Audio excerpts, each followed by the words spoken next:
И сегодняшняя семья у них уникальна тем, что первые дети это у них двойня было. И вот родились сейчас 2 мальчика и 1 девочка. Сегодня мы их после ряда обследований, выхаживаний выписываем в удовлетворительном состоянии.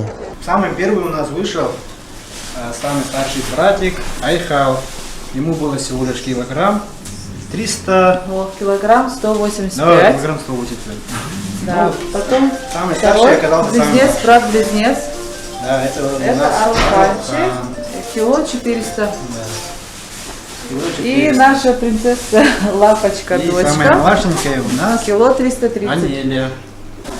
Ну, старший у нас на букву А. Якутские имена. Да. Поэтому мальчики тоже якутские имена. А девочки на А букву как-то не сложилось. Мы нашли имя Анеля. Так не Айсен получалось. идет, Айтал, Айхал, Аралхан и Анеля. И надо Их всегда буквально верить. Их уже, ну, сказать, мы уже готовимся к выписке. Мама, поздравляю тебя с 8 марта.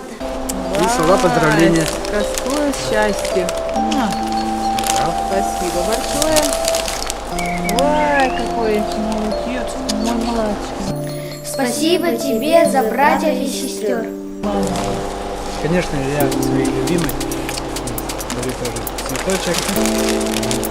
И хочу подарить вот такое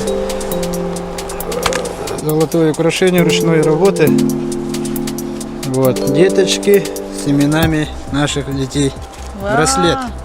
Вот, Айсен, Айтал, Айхал, Аралхан и Анеля в серединке девочка. Ва, какая красота, какова красота. Прекрасную половину поздравляю с Международным днем 8 марта.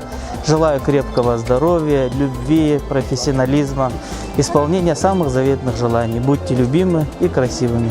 Поздравляем с праздником весны!